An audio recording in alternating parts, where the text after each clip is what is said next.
We are going to explore the world from a tours and activities perspective and look at how we help travelers dream and choose and pick the destinations and what they want to do in those destinations.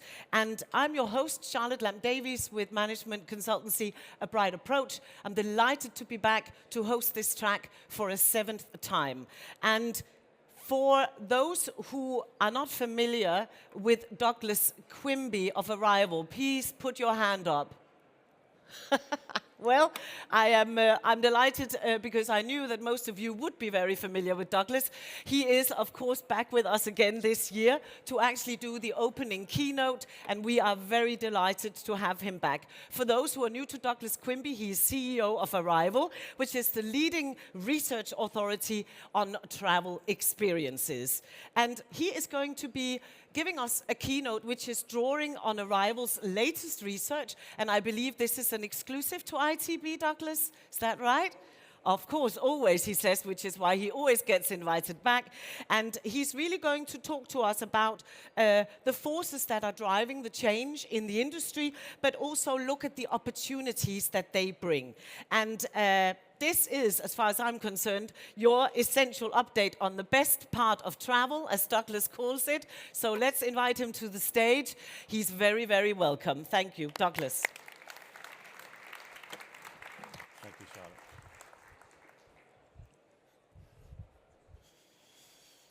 Good morning. Welcome to the best part of ITB. I'm not actually talking about me. I am American, but I'm not quite that American.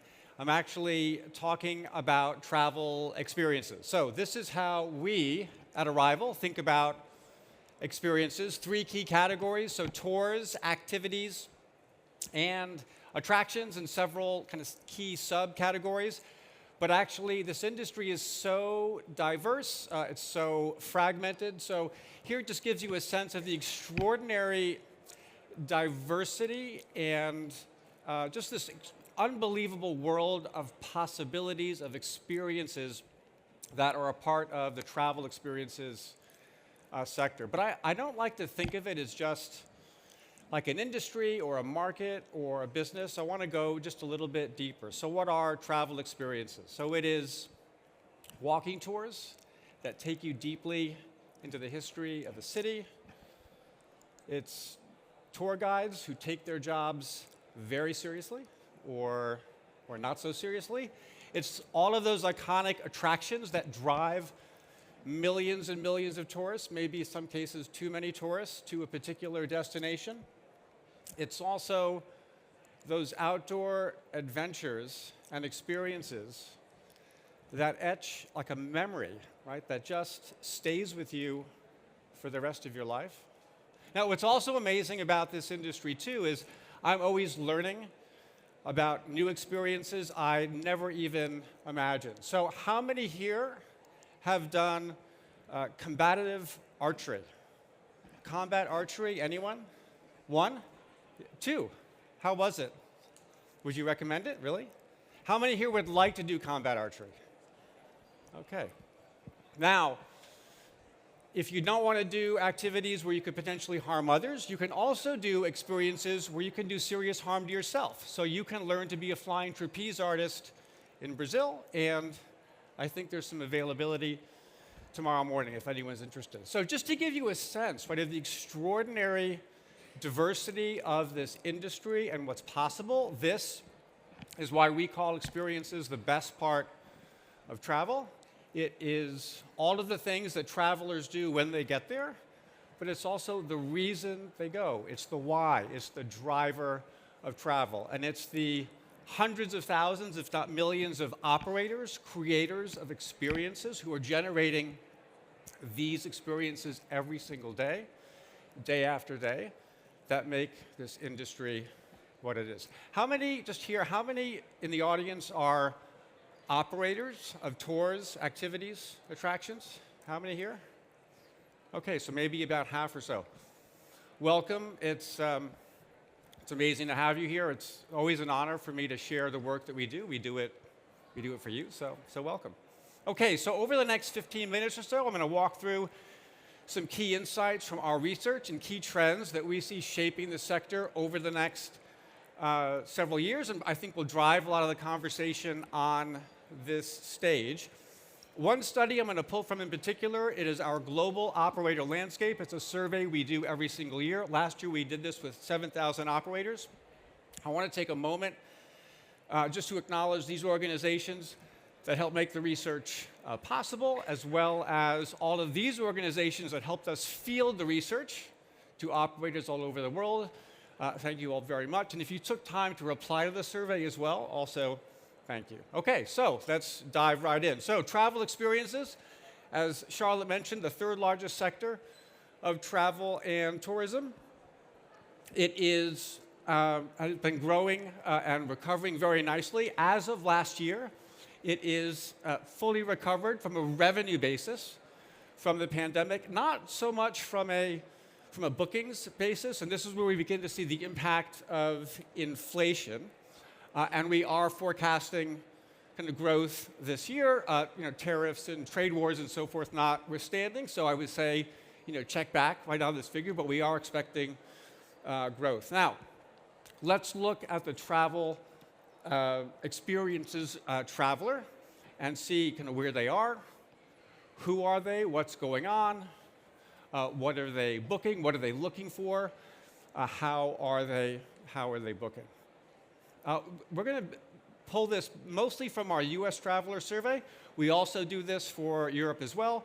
We see the themes are generally similar. So here is spend growth over the last couple of years. This is total trip spend, just so we can see how nicely spend is increased coming out of the pandemic. But in 2024, we saw spend start to slow down and pull back a little bit. We also saw for the first time last year, travelers did fewer experiences on trips for the first time coming out of the pandemic. So we start to see the impact of inflation, and we're kind of getting back to normal a bit after the recovery from the pandemic. And we also see travelers spending a bit less on experiences as well. So price sensitivity has really come back to be a significant issue last year. We will see this continue in 2025.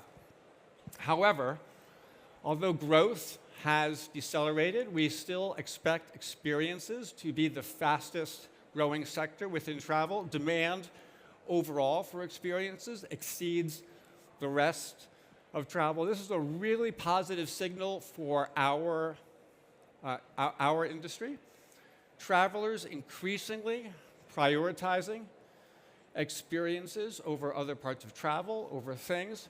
Increasingly, they are spending more on experiences. The booking window is growing. So this is a great signal for experiences, great for all of us, but also really important for the rest of travel, for travel agencies, for destinations, all of those other organizations that are involved in the travel planning process. Increasingly, travelers placing a greater priority on experiences increasingly have an influence on where they decide to go. 2 out of 3 Gen Z and millennial travelers say it's experiences that are driving the destination decision. Okay, so where or what are travelers booking? Historically, it's always been the big, classic, iconic attractions that have driven or been the most popular with experiences. We've seen this kind of year after year. Historically, they're what drive travelers to a destination. And we continue to see this with experiences. Here, I'm just showing a handful of the most popular and fastest growing tour categories. And it's not surprising, so sightseeing is the most popular, followed by active outdoor adventure, special interest tours. I see it's cut off there a little bit, but special interest tours. This is a tour that focuses on a specific theme or topic, like a photography tour or a film tour, or a topic on a specific historical topic or artist, for example, and then culinary and wellness.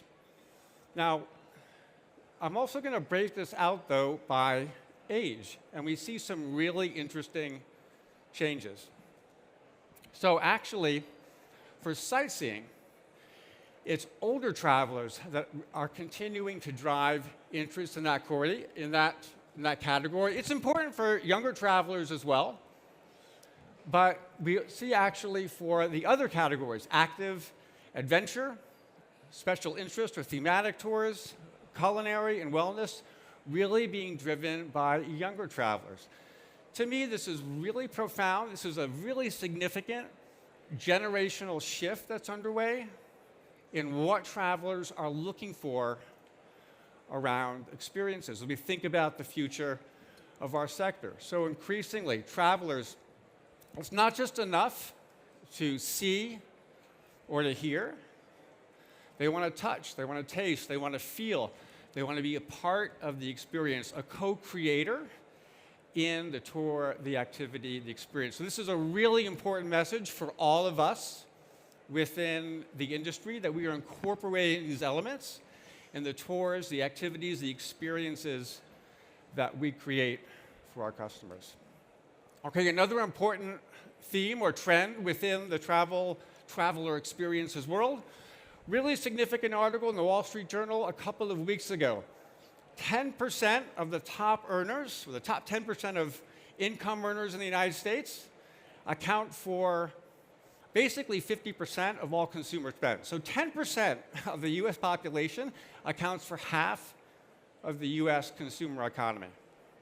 Now, there's a lot, I think, that could be said about this. I'm going to reserve my comments just for the implications for travel and experiences, but one very key implication has to do with the rise and the importance of the affluent traveler. So we define the affluent traveler, household income of at least $150,000 a year. They represent about a fifth of all travelers. In 2019, they accounted for a third of all experiences spend. We asked the same question in 24, and it jumped to 46%. This is an enormous shift with huge implications. One of the most obvious, I think, is the growing demand and interest and willingness to pay for private experiences and VIP experiences. When we first began covering all of this and tracking this going back to 2018, we asked travelers or tour takers, did you take a private tour? Just 17% said they took a private tour. Asked the same question in 2024, jumps to 47%. This is an extraordinary, just from a consumer research standpoint, you tend not to see shifts like this over such a short period of time. So this is an enormous, enormous shift. Huge implications for all of us. If you are an operator or a seller of experiences, you don't offer private experiences, you should be looking at it. If you do, maybe do you offer enough? And do you have VIP options and add-ons that you can include? So, everybody wants privates. Well, a small but a growing subset of affluent travelers want private experiences. This also, just for me, there's a bit of there's an irony here, or maybe there's a certain kind of conflicting trend that I have a sense of, right? So we're seeing this across all of our research. So travelers want more private experiences. They want more small group, more kind of in-depth, more emotional kind of connections. We all want authentic. We want local. Right? That's what all the trends are telling us. And yet, at the same time, we all want to see the Colosseum. Right? How do we, as an industry, how do we reconcile that? How do you create that small, intimate, kind of private, authentic, and yet navigate through the Louvre, or the Parthenon, or the Colosseum? And this has enormous implications for our industry, but also for travel and tourism, I think, as we all know. Just to give you a sense of the scale of what's going on. So we did an analysis last year of several hundred million online reviews of experiences. this is globally, so basically 50,000 destinations, so major cities, towns, villages, kind of small rural districts.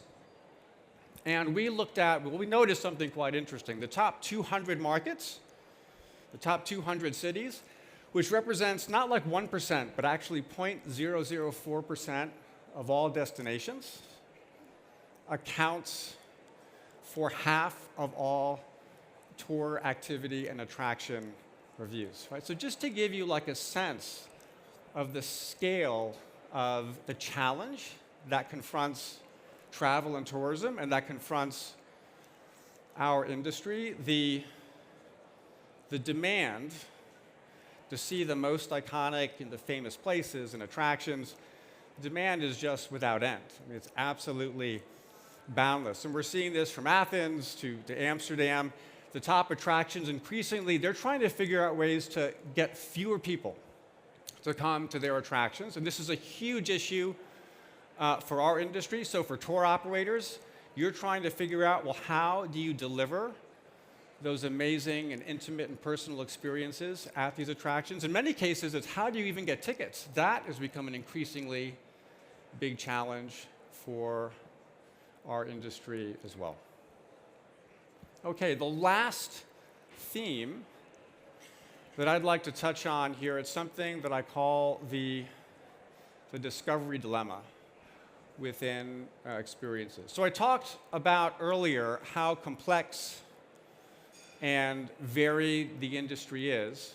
So there's also a big challenge for our industry. So for consumers, how do I discover and find amazing things to do, especially with such a diverse and complex industry? How do we, as an industry, how do we figure out, how do we get those experiences in front of travelers at the right time, at the right place? It's also a challenge, too, because in our industry, in experiences and tours and activities, we don't really have brands, right, like we do in other parts of travel. So if I say, okay, what's a 3-star hotel? I think everybody in this room, you know exactly what I mean. You have an image probably in your mind of what a 3-star hotel room looks like.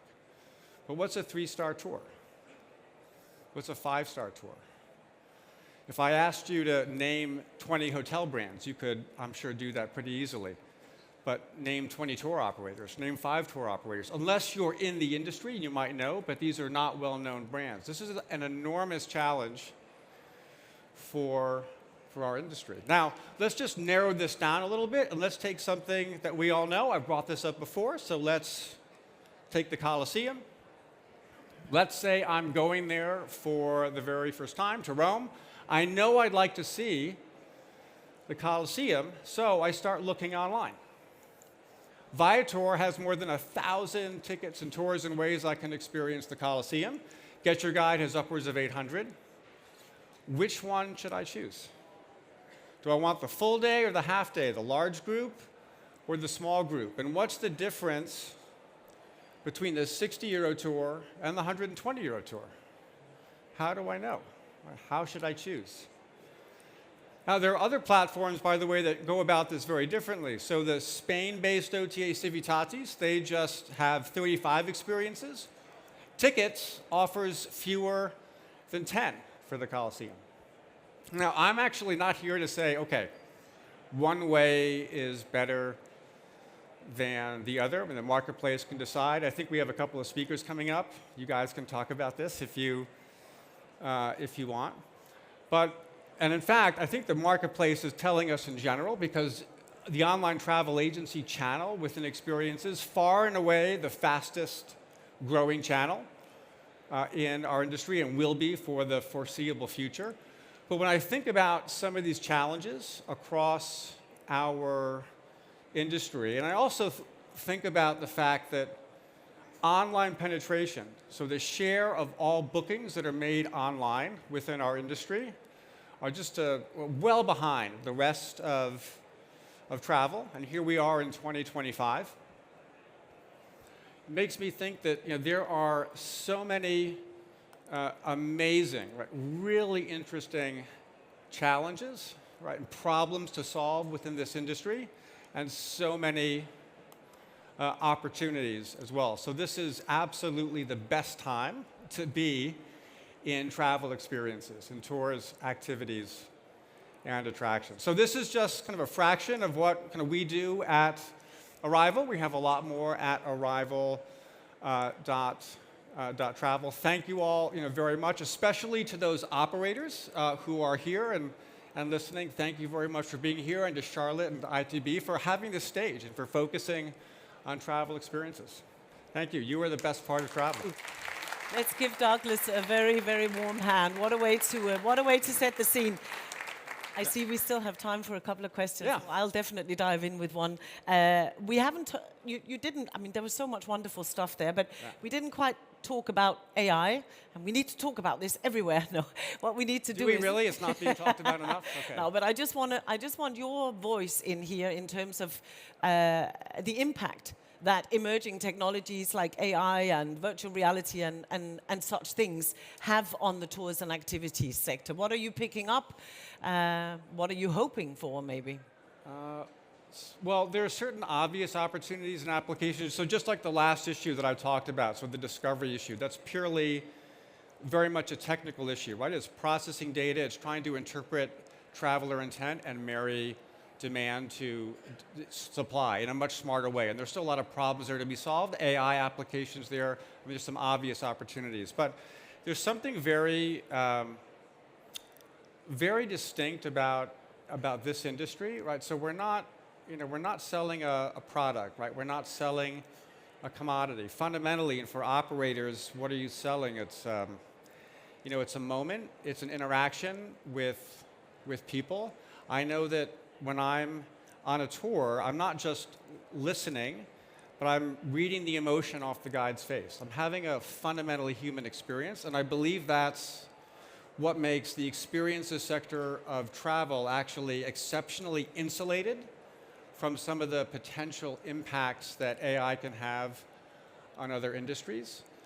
The really big applications that we're seeing happen already today is operators deploying AI within kind of the back of the house. So all of the other things that need to happen and be seamless, so things like payment and shopping and booking and getting the hotel pickups right, and all of those details to make the experience really exceptional and to enable operators to deliver that amazing human experience much more efficiently and profitably. That's where we see most of the innovation taking place today. Well, it's very interesting. When we first stood here, I think back in 2019, when we were first doing this stage together, or 18 maybe even for that matter, we were still talking about what one of the real issues in this tours and activities sector being that everything was so paper-driven. So, by a row of hands maybe, I'd quite like to know in our audience, how many of you who are operating in the tours and activities sector are actually really, really feeling that there has been a shift from the sort of more paper-led scenario into actually being a digitized organization. So a row of hands of those who feel that you've come a very long way. Doesn't matter if you still have somewhere to go, but a row of hands who feels that you are moving the needle there. Let me see.